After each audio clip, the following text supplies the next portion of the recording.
Hello again. Welcome back to the Daily Bread Bible Study. We are again studying in Deuteronomy chapters 30 through 32 for day 62 for Monday, March 2nd, 2020. So last time, Moses went into detail about the curses for disobedience and the blessings for obedience. And then Moses assures the community that there is hope through repentance here, starting in chapter 30. He says, "Then the Lord your God will restore your fortunes and have compassion on you." And he says that in verse 3, continuing in verse 4. "Even if you are exalted to the end or exiled to the ends of the world, from there the Lord your God will gather you, and from there he will bring you back."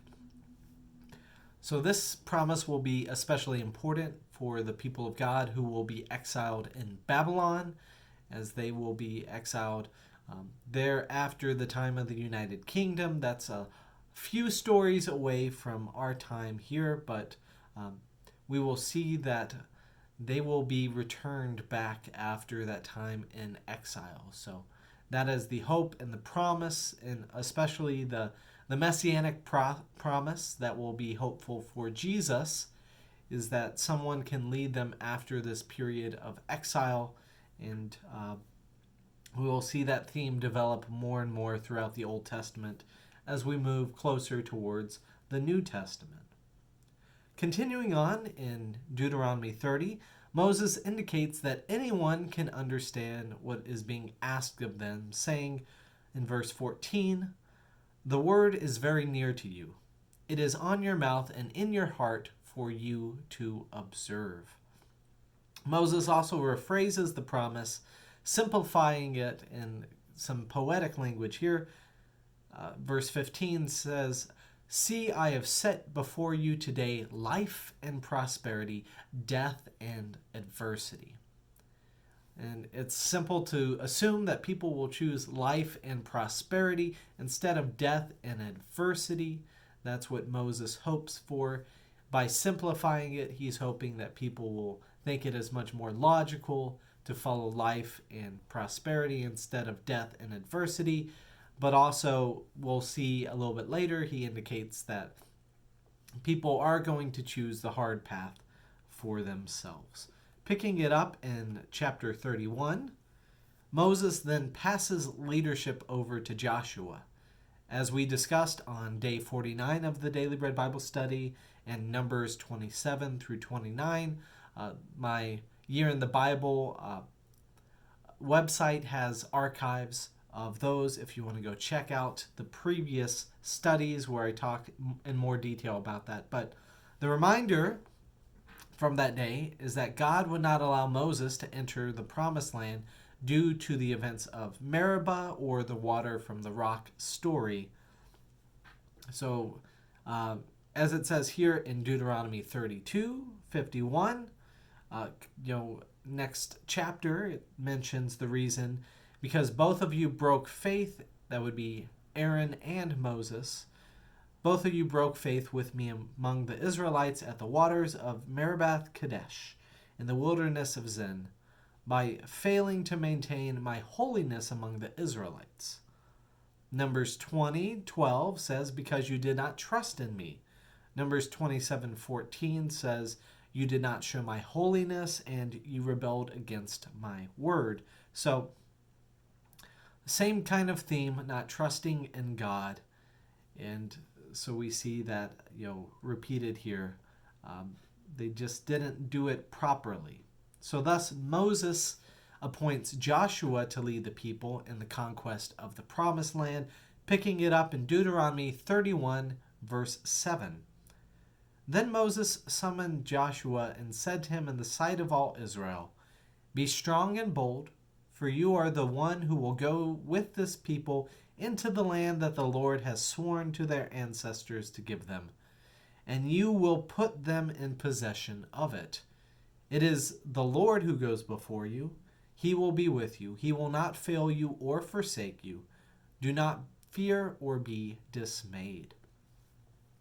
Now we see these sections, the section echoes what will be repeated in Joshua chapter 1 in verses 6 and verses 9. This sense of courage, the sense of confidence, the sense of God's presence being with them, leading them. So that is true for us in our day and time, that we can be courageous, that we can have confidence because we know God's presence is with us, guiding us in whatever future we might have, guiding us along the path that God has laid out for us. In Deuteronomy 31:10 through 11, we see Moses require them to read it every 7 years at least. It says, every 7th year, in the scheduled year of remission, during the festival of booths, when all Israel comes to appear before the Lord your God at the place he will choose, you shall read this law before all Israel in their hearing.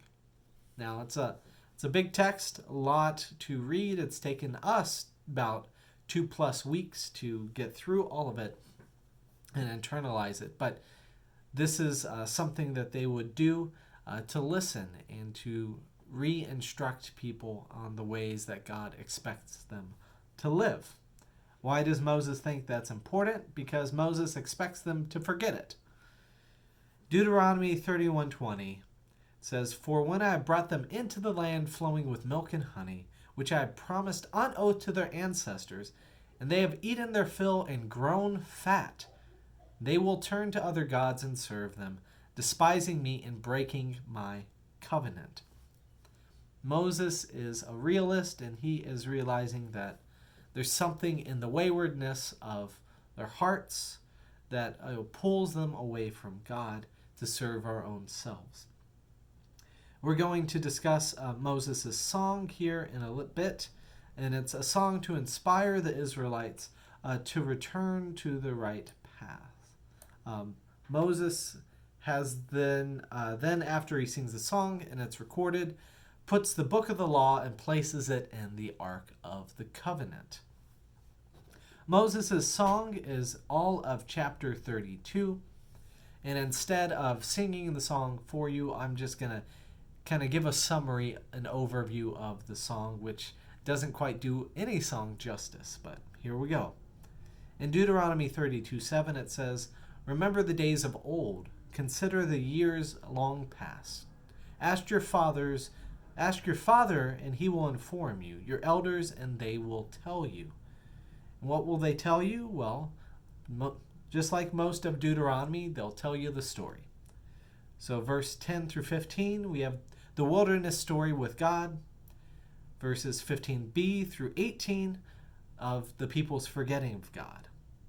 Verse 19 through 27, God dealing with the jealousy of idolatry and God's own anger.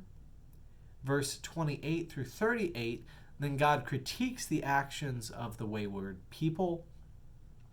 Winding up with 39 through 43, God will come to the aid of his people with vengeance on God's adversaries.